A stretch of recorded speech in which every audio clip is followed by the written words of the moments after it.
Capítulo 12. El primer gruñido. Un rato después, Belcebú reanudó su charla de este modo.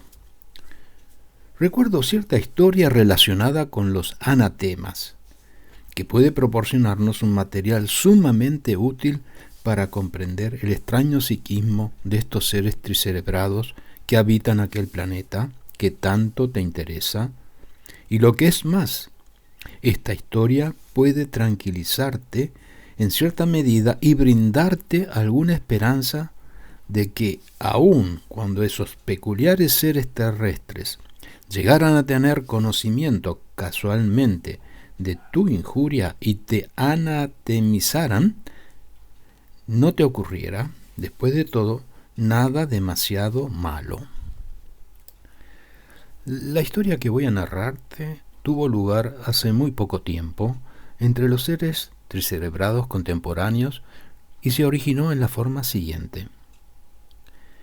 Vivía en una de esas grandes comunidades un pacífico ser ordinario de profesión escritor, según se la llama en aquellos lugares.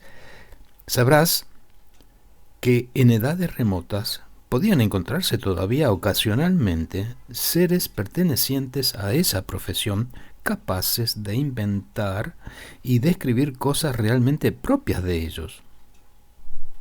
Pero en épocas más recientes, los escritores, entre comillas, que entre los terráqueos pululan, especialmente entre los contemporáneos, se han limitado a copiar toda clase de ideas de los muchos libros ya existentes y, uniéndolas en una nueva disposición, hacen así libros nuevos, entre comillas. Para esta tarea, estos escritores han preferido los libros procedentes de sus antecesores remotos. Es necesario notar que los libros escritos por los contemporáneos constituyen en su conjunto la causa principal de que la razón de todos los demás seres tricerebrados se vuelva día a día cada vez, como dice el venerable Mulas Nasreddin.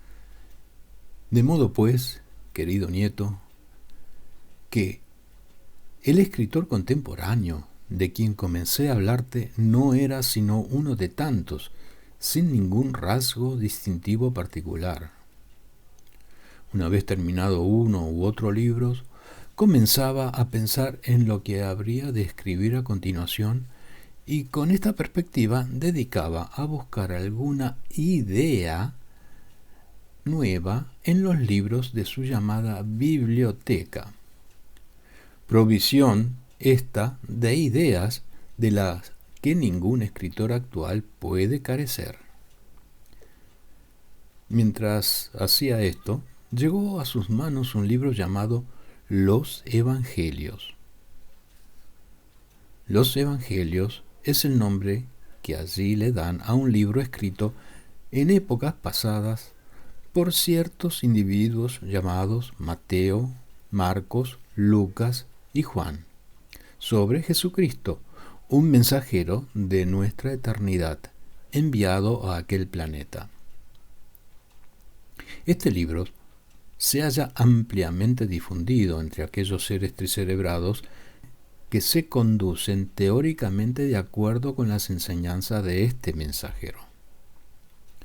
Habiendo caído este libro en manos de nuestro escritor, a este se le ocurrió de pronto: ¿por qué no habría yo también de escribir un evangelio?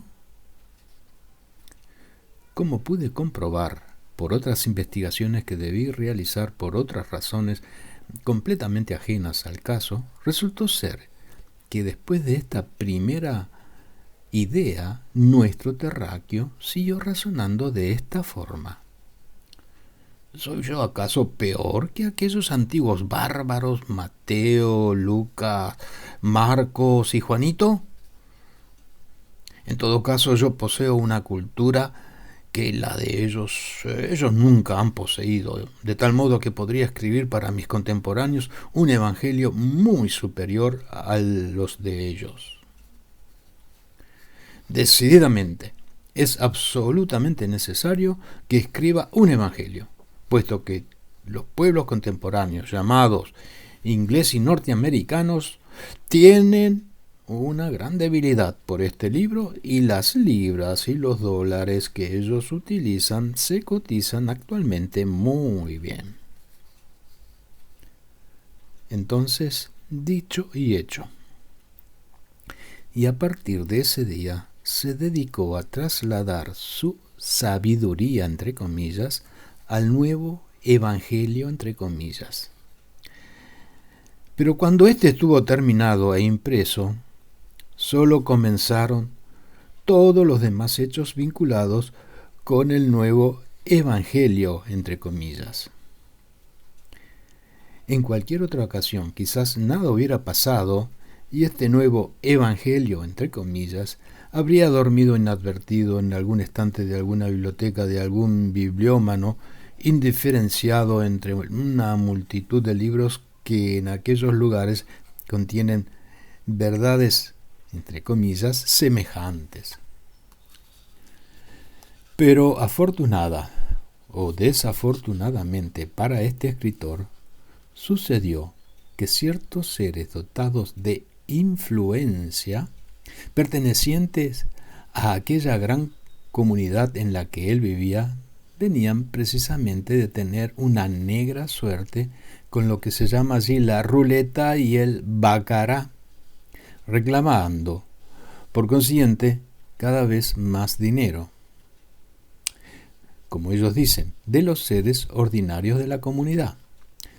Por lo cual, gracias a estas insólitas exigencias de dinero, los seres ordinarios de la comunidad despertaron por fin de su sopor anterior y empezaron a abrir los ojos. Vista de ello, los seres dotados de influencia que estaban encerrados en sus casas se alarmaron considerablemente, decidiendo tomar las medidas correspondientes.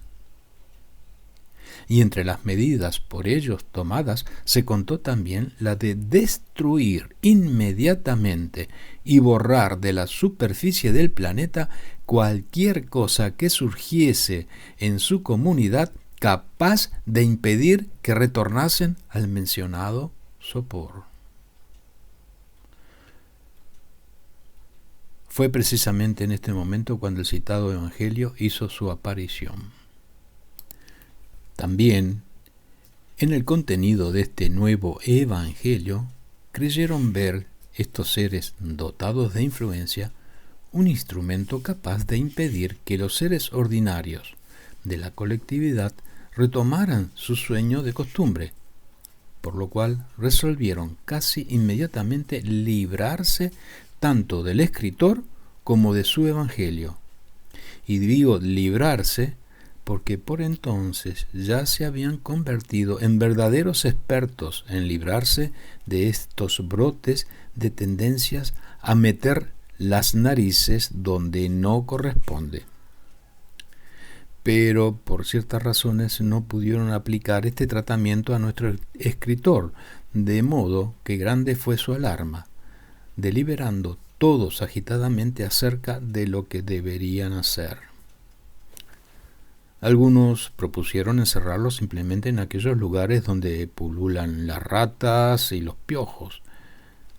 Otros propusieron enviarlo al Timbuktu,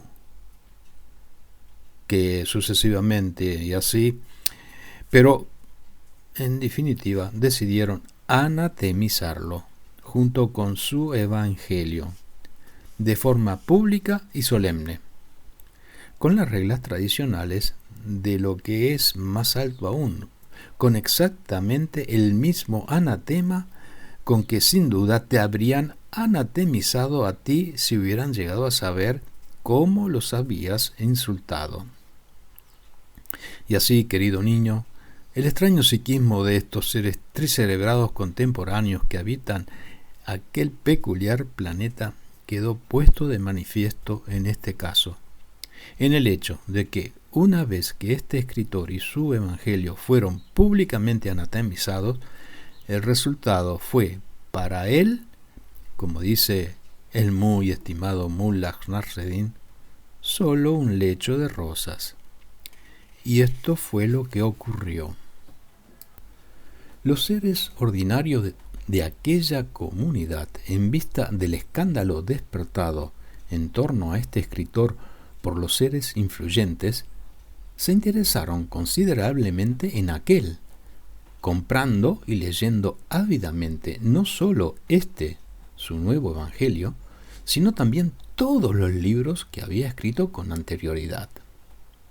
Por ello, como siempre sucede con estos seres tricentrados que habitan aquel peculiar planeta, todos los demás intereses de los seres pertenecientes a la mencionada comunidad cedieron gradualmente su lugar a este más reciente, pensando tan solo en este escritor.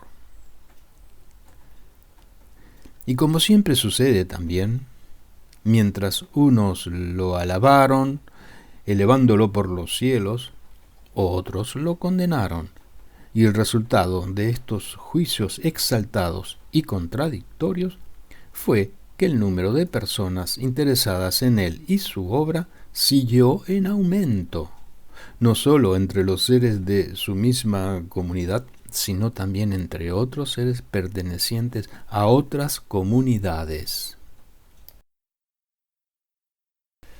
Y tal ocurrió porque algunos de los seres influyentes de esta comunidad, por lo general con los bolsillos repletos de dinero, prosiguieron todavía a su vez visitando otras comunidades donde se jugaba a la ruleta y al baccará, llevando hasta allí la polémica relativa a este escritor y contagiando de este modo paulatinamente su mismo desmesurado interés por el asunto de los seres pertenecientes a otras comunidades.